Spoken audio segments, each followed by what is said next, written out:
Avant de commencer cette vidéo, je t'invite à t'abonner à ma chaîne YouTube si ce n'est pas encore déjà fait, à mettre la cloche et à te rendre sur ma page Utip si tu souhaites me soutenir. Merci. Il y a quelques jours, je me baladais en voiture et j'ai réentendu mon premier album et là je me suis dit wow, quel accent de merde. Puis, mais je chantais autant du nez avant. Alors qu'aujourd'hui j'ai plus de coffre. Je sais pas si t'as remarqué mais j'ai un gros bouton sur la gueule et ça me pète bien les couilles. D'ailleurs, si t'as bien écouté, j'ai dit ça me pète bien les couilles. Et pas ça me pète bien les couilles. Si tu suis mes vidéos depuis un bon moment, et si c'est pas le cas, abonne-toi à ma chaîne, mets la cloche, tu as sans doute remarqué que de temps en temps j'ai l'accent du sud qui remonte. C'est un peu un mélange entre l'accent du sud et ce que les gens aiment appeler l'accent parisien. Tu sais, cette façon de parler en mâchant les mots et où ce qu'on appelle accent semble se faire discret, et ben c'est bien une forme d'accent. J'ai demandé à quelques collègues de m'enregistrer plus ou moins la même phrase avec sensiblement les mêmes mots pour qu'on puisse comparer tout ça. Je leur ai proposé deux cas de figure. Si le sujet considère qu'il a un accent, il va dire une phrase en disant d'où vient son accent. En revanche, si le sujet considère qu'il n'a pas d'accent, il va dire la même phrase simplement en disant d'où il vient.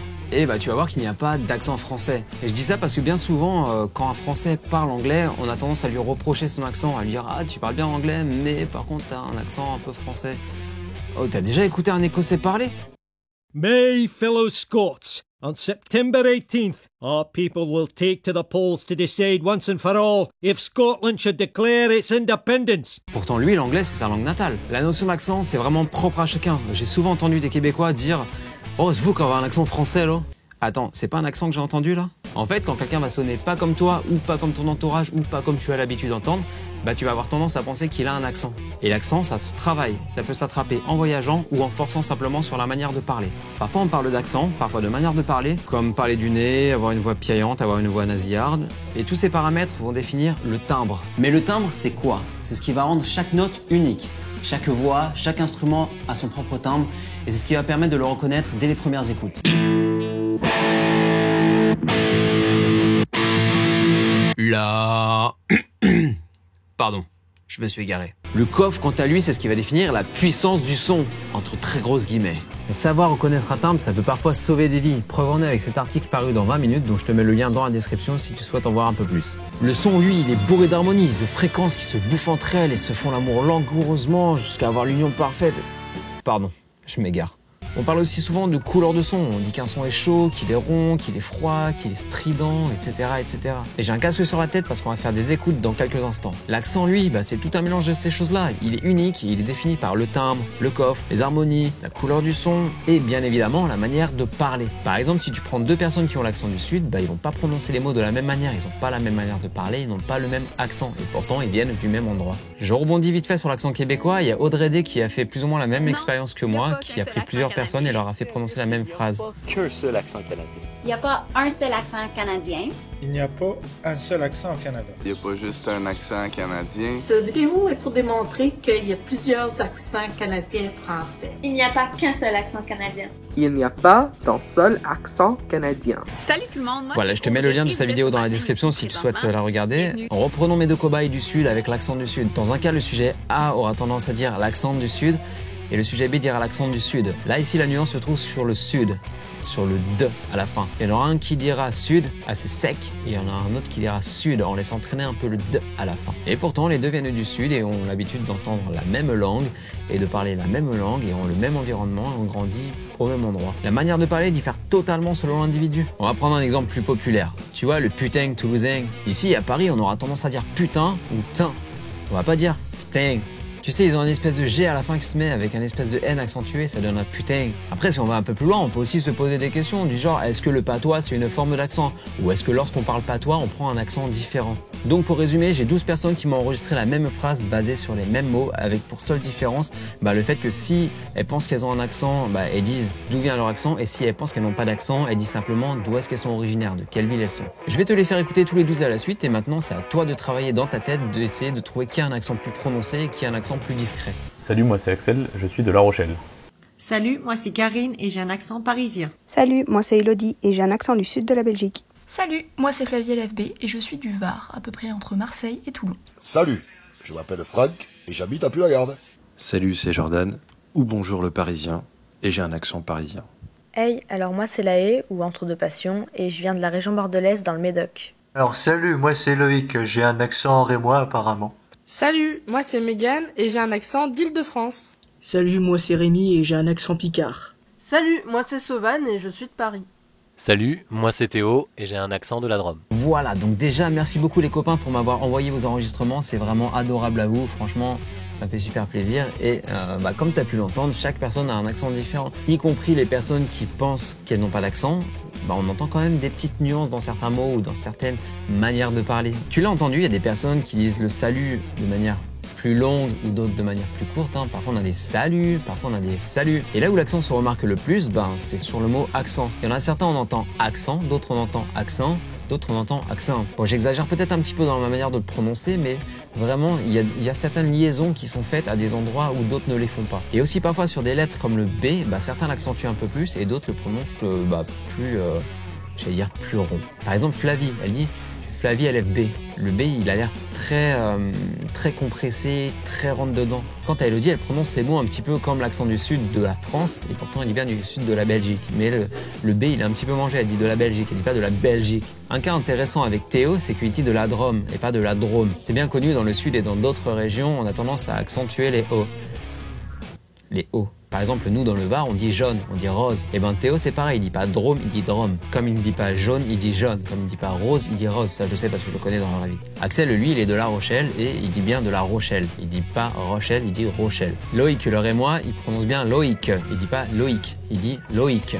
Mégane, elle dit qu'elle a un accent d'Île-de-France. Comme je le disais, sur Paris, on a tendance à mâcher un petit peu les mots. On dit pas d'Île-de-France, on dit d'Île-de-France. Le même cas se présente avec Sauvane. Elle dit je suis de Paris, elle dit pas je suis de Paris. Elle dit je suis de Paris. Franck, lui, il dit je m'appelle Franck. Il dit pas je m'appelle Franck ou il dit pas je m'appelle Franck, il dit je m'appelle Franck. Il prononce vraiment toutes les syllabes. Je m'appelle Franck. Karine, elle dit j'ai un accent parisien. Elle dit bien accent, il n'y a aucune liaison. Par exemple, je sais que dans le Var, on a tendance à dire j'ai un accent parisien. On met un petit M devant le P. Et Rémi, lui, avec son accent picard, il dit picard. Il dit bien le R. Il dit j'ai un accent picard. Jordan, c'est un accent parisien, on a déjà vu les subtilités de la langue. Là, c'est un accent bordelais et je trouve qu'il n'y a pas de particularité dans sa manière de parler. Par contre, je connais d'autres bordelais qui, eux, abusent vraiment sur l'accent. Il y a certains accents étrangers qui choquent beaucoup moins que d'autres. Par exemple, lorsqu'un Italien essaye de parler anglais. Hi there, my name is Dario. I'm from Roma, Italy. And I play the drums with recycled objects, as you can see. Ou quand un Canadien essaye de parler anglais. Disclaimer, I'm not American, I'm actually Canadian, but I'm confident that we will someday be Americans after the invasion. Quand les Indonésiens aussi essaient de parler anglais, ça passe cher bien. Yeah, we're just gonna take some photos around here and compare side by side the quality of the photos and also what it takes to prepare each of these cameras. Ou quand un Italien essaie de parler anglais. Basketball is just like life. It's filled with a court, shooting, and guards. You shouldn't really compare it to that. Basketball is nothing like life. Bon, là c'était un exemple un peu spécial. Dans les dessins animés, c'est pas toujours représentatif. Mais ça donne quoi lorsqu'un anglais essaie de parler français? T'es probablement pas passé à côté de ces sketchs de Paul Taylor. Si la langue, elle est compliquée pour vous, pour nous, elle est impossible à maîtriser à 100%. Donc, je fais des fautes, je continue à faire des fautes, mais des fautes de base. Je fais pas les mêmes fautes que vous, les francophones. Moi, je fais des fautes de base, des fautes d'anglophones, en fait. Mais les fautes d'anglophones sans l'accent anglophone, ça passe pas du tout. Et je me suis rendu compte que les Français, quand je fais des fautes de base avec cet accent-là, vous pensez pas que je suis anglais, qui parle très bien français. Vous pensez que je suis français, mais con. Alors pourquoi, lorsqu'un Français essaie de parler anglais, c'est choquant, putain? Pardon, je m'égare. Si un jour vous pouvez bouger un mois dans un autre pays, genre les États-Unis ou l'Angleterre, faites-le et surtout faites-le en mode je me chauffe, j'y vais. Les gens vont vous aider. En France, c'est un peu chiant parce que les gens se moquent de votre accent. Là-bas, il n'y a jamais un mec qui va se dire ah quel accent de merde, ils s'en foutent en fait. Pour eux, c'est un accent, tu vois. T'as déjà eu une conversation avec des Belges? Est-ce que tes potes t'ont reproché ton accent français à ce moment-là? Je crois pas, non. T'as déjà parlé avec, je sais pas moi, des sudistes, des picards, des normands? Est-ce que tu t'es déjà forcé à imiter leur accent pour parler avec eux? À mon avis, non. Par contre, si tu parles anglais, il y a de fortes chances pour que tes potes français se moquent de ton accent. Bon, après, c'est une situation un peu différente parce que dans certaines langues, la prononciation joue beaucoup sur la compréhension et la signification de certains termes. Mais tant que t'arrives à te faire comprendre, te tracasse pas. Tiens, je te mets aussi en description une leçon pour améliorer ton accent, que ce soit ton accent anglais si tu es français ou ton accent français si tu es anglais. Il arrive parfois qu'on n'entende pas certains sons, mais qu'on arrive tout de même à les ressentir avec notre corps. C'est notamment le cas de certaines basses fréquences. Pour arriver à percevoir ce genre de son, ça c'est pas toujours avec l'oreille. C'est plutôt la répercussion des ondes, de leurs vibrations contre notre corps qui font qu'on est capable d'entendre ces sons. Et non, c'est plus qu'Aern, c'est Théo, c'est le mec avec l'accent de la Drôme que t'as entendu normalement un tout petit peu avant dans la vidéo. Moi, je suis venu ici pour te parler des différences d'accent pour les personnes sourdes, que ce soit au niveau de leur voix ou au niveau de leur langue des signes. On va faire un tout petit rappel historique juste avant. En fait, il faut savoir que les personnes sourdes n'ont pas vraiment eu accès à la langue des signes jusque dans les années 2005, parce que à partir des années 1880 en France, on a énormément insisté sur l'oralisation, donc le fait de parler avec sa bouche tout simplement pour faire des sons. Et ça, jusqu'à la loi du 11 février 2005, qui normalement promeut l'égalité des chances et qui permet à chacun d'avoir ou une éducation bilingue ou une éducation qu'en langue des signes ou oraliste. Ce qui fait qu'il y a encore beaucoup de personnes sourdes aujourd'hui qui, par exemple, n'aiment pas parler parce qu'on les a énormément forcées à oraliser.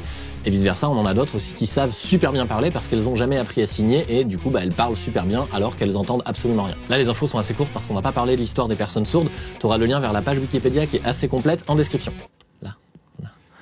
Concernant l'oralisation, les personnes sourdes, elles ont eu accès à plusieurs méthodes via des orthophonistes. Il y a des méthodes qui datent, qui sont plus vraiment utilisées aujourd'hui, et d'autres qu'on utilise encore un petit peu de nos jours. On a 3 méthodes qui sont assez proches et qui font partie des premières méthodes qui étaient utilisées quand on a donc forcé l'oralisation en France. On utilise au choix soit une bougie, soit un coton suspendu à un fil, soit le dos de sa main. On a d'un côté un tuteur ou une tutrice qui va dire des phrases ou des mots et qui va demander à l'enfant sourd à proximité de les répéter. Le tuteur ou la tutrice aura une bougie devant sa bouche et la flamme va vaciller selon en fait l'impulsion qu'on va donner, selon la quantité d'air qui est exprimée.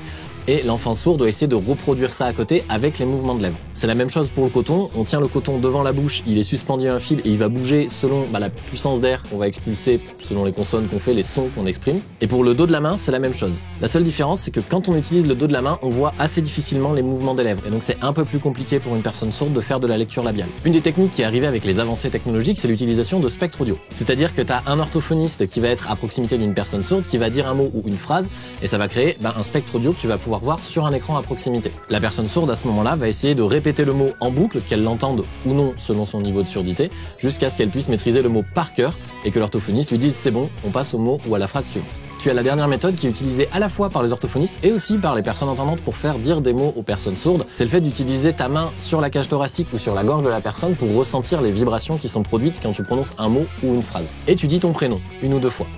À son tour, la personne va faire exactement la même chose, elle va prendre sa main qu'elle va mettre sur sa propre gorge et essayer de répéter le mot de manière à vérifier si les vibrations correspondent à ce que toi tu as dit. C'est une méthode qui est pas très précise mais qui permet de s'approcher au maximum du son qui est produit quand on prononce un mot. Attention par contre, c'est une technique qui marche avec des mots qui sont assez courts de 2 à 3 syllabes, après ça devient assez compliqué de réussir correctement. Au début de ma partie, à un moment j'ai utilisé plusieurs fois le mot signer. Mais qu'est-ce que ça veut dire? Signer, c'est tout simplement parler la langue des signes. Et justement, dans la langue des signes, il y a des accents, il y a des différences selon les villes, selon les régions et surtout selon les pays. En France par exemple, tu as la langue des signes marseillaise qui est assez différente de la langue des signes française qui elle-même comporte d'autres petites différences selon les régions dans lesquelles tu te déplaces. Si tu vas n'importe où en France, tu peux commander un café en langue des signes comme ça.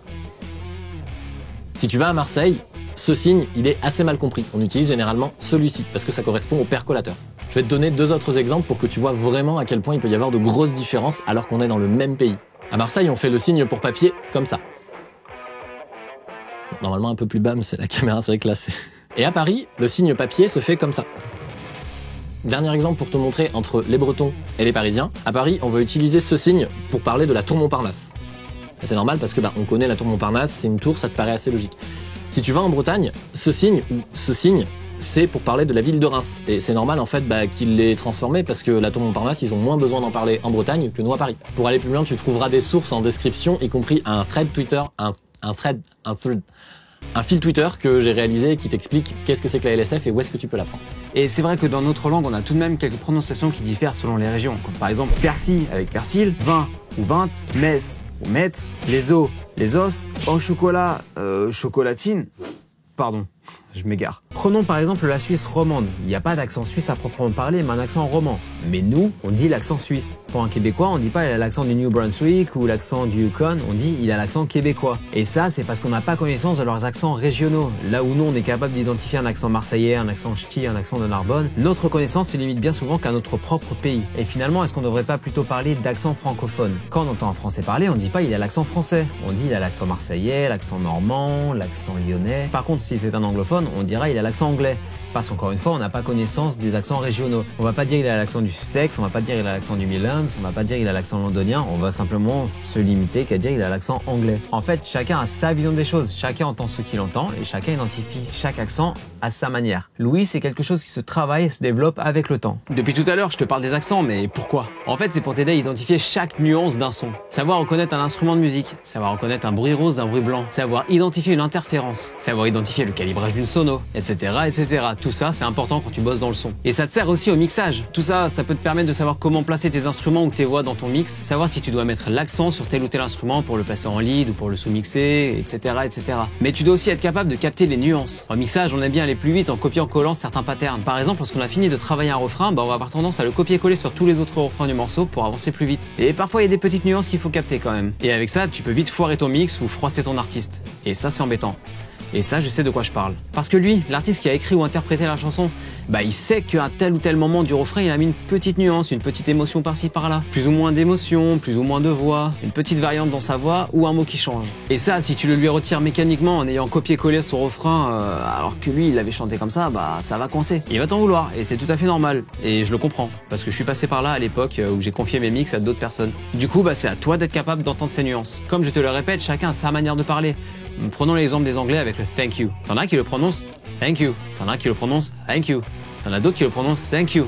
Les Écossais. En serbe, t'as aussi ce genre de nuances, comme le tch ou le tch. Et je suis sûr que dans toutes les langues, tu as ce genre de nuances. Je sais que moi, dans mon morceau Go Ahead, et qui est très répétitif, et ça c'est totalement volontaire, dans le premier couplet, je chante et dans le second couplet, qui est chanté exactement de la même manière, ici la nuance c'est sur le premier mot, sur le I et sur le still. Si tu te focalises uniquement sur la mélodie, tu vas penser que le morceau est très répétitif. Et tu auras raison de penser ça. C'est vrai, il l'est, je le reconnais. En revanche, si tu te focalises sur les paroles, sur les voix, I et still n'ont pas du tout la même signification.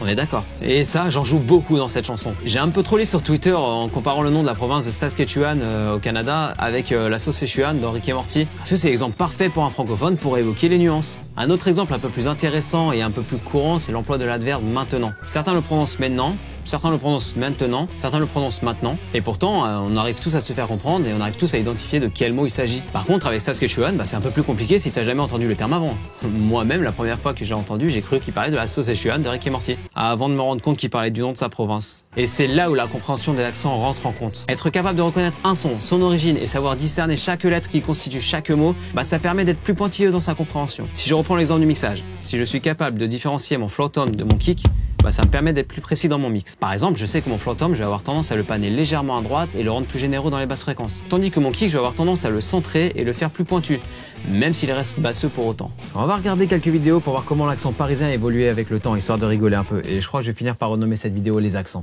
Paris, 1967. Paris et sa région, plus de 8 millions d'habitants. Paris, la plus grande ville française. Une ville qui, de plus en plus, ressemble à New York, à Londres. Une ville qui de plus en plus ressemble à New York. Votre métier, votre vie, c'est la mode. Est-ce que vous croyez que vous auriez pu réussir ailleurs qu'à Paris? Au début, non, certainement pas. Pourquoi? On a plus de contacts sur Paris, c'est moins fermé comme milieu qu'en province. Patachou, vous habitez Paris depuis toujours? Depuis toujours, oui, je suis parisienne, je suis née à Paris. De parents nés à Paris. Vous aimez Paris? Je n'aime que Paris, en fait. J'aime bien tout le reste. J'ai beaucoup voyagé, comme peut-être vous le savez. Oui. Mais je n'aime complètement que Paris. Oui. Je crois que je serais très malheureuse si je devais savoir que je dois vivre ailleurs et ne plus jamais revenir à Paris. Nous nous trouvons actuellement place Saint-Médard, au carrefour de la rue Monge et de l'avenue des Gobelins, dans le vieux quartier du bourg Saint-Médard, dont l'artère principale est la rue Mouffetard.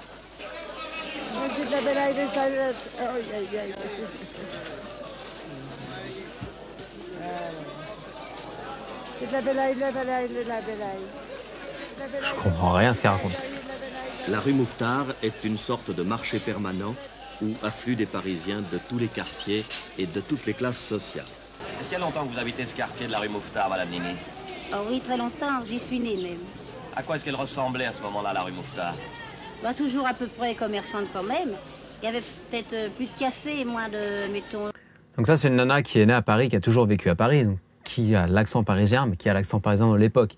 On peut l'entendre dans son quand même, elle dit pas quand même, elle dit quand même. Hi guys! A lot of you have been asking us on Instagram and on YouTube to talk about the different French accents. Elle, par exemple, c'est une Française qui parle anglais, qui parle très très bien anglais.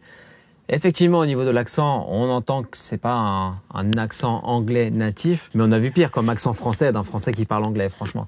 Je trouve qu'elle se débrouille vraiment très bien. De Fillon et de Le Pen. Et alors, qu'est-ce que ça veut dire? In Paris, we would say qu'est-ce que ça veut dire. And in the south of France, they pronounce every like syllable really well. So I'm really gonna imitate it really badly, but it's qu'est-ce que ça veut dire. Qu'est-ce que ça veut dire? Ah, c'était exactement ce que j'ai dit au début de la vidéo. Nous, en région parisienne, on a tendance à contracter un petit peu tous les mots, tandis que dans le sud de la France, ils ont tendance à prononcer toutes les syllabes. And Jean-Michel Apathy, who's a very famous French journalist who happens to be from the south of France and still speaks with his southern accent, reacted to it. Honnêtement, ça m'a choqué sur le coup parce que c'est une forme de discrimination insupportable. Et ce qu'on demande à des journalistes, c'est précisément d'abdiquer quelque chose de leur identité. Ça, j'avais vu un reportage là-dessus il y a quelques années qui disait que justement les journalistes de maintenant, ils devaient se conformer, ils devaient entre guillemets supprimer leur accent pour que ça passe mieux. Alors que je sais pas, je trouve que ça a plutôt un certain charme. C'est ce qui fait qu'on va apprécier ou reconnaître telle ou telle personne. Je trouve que c'est une identité qui manque dans le journalisme. Et du coup, aujourd'hui, le journalisme, du moins les voix off dans les reportages, ça ressemble à ça. Qui dit qu'elle n'a pas une hémorragie interne? T'es docteur, toi non plus? Bah, moi non plus, donc ça tombe bien, donc il faut un doc. Ok, le deuxième, c'est moi. Moi, j'ai rien du tout, moi. Ben semble sous le choc, car lui aussi est en fait blessé. L'énorme impact sur le pare-brise, c'est sa tête qui l'a provoqué. Malgré... Tu vois, on a cette espèce de côté dramatique dans la parole avec des phrases, des constructions de phrases, un certain nombre de pieds et une intonation qui fait que ça va être pareil dans tout ce qu'on regarde. Et ça, les imitateurs, ils en jouent, ils adorent en jouer. Tu regardes par exemple les vidéos des copains Ganesh 2 ou de Super Flame, ils adorent faire ce genre d'intonation. C'est quelque chose de dramatique qu'on nous colle actuellement. On essaie de formater les phrases de manière à ce que ce soit, je sais pas, comme si c'était un robot qui parlait. Mais alors, est-ce que les robots, ça peut avoir une forme d'accent? Hello, Will Smith. It's nice to meet you, Sophia. Let me tell you a joke. This is an irrational human behavior to want to tell jokes. What is a robot's favorite kind of music? What? Heavy metal. I'm actually made mostly of silicone, plastics, and carbon fiber. Also, I prefer electronic music, but I don't mind. Je sais pas, réponds à cette question en commentaire. Est-ce que tu trouves que les robots, ça a un accent ou est-ce que tu trouves que les robots, justement, ça n'a pas d'accent? Tiens, regarde, sinon, récemment, je suis tombé sur cette vidéo où Kinley compare son accent avec l'accent d'une Française et l'accent d'une Italienne. Okay, she's from France and she's from Italy and they talk weird, so here you go. Nike. Nike. Nike. Adidas. Adidas. Adidas. Mozzarella. Mozzarella. Mozzarella. France. France. Francia. Italy. Italie. Italia. Aluminum. Aluminium. Aluminium. Oh my gosh. Bref, tu l'auras compris, chaque individu a son propre accent et sa propre manière de parler. Beaucoup de gens ne seront pas forcément d'accord avec ce que j'ai dit et je ne prétends pas avoir la vérité absolue. Par contre, tu peux laisser ton avis en commentaire, je suis curieux d'en prendre connaissance. Il y a beaucoup de choses dont j'ai pas parlé parce que j'ai pas forcément étudié ces cas, mais par exemple dans certains pays d'Afrique, leur langage va bien plus loin que de simples mots.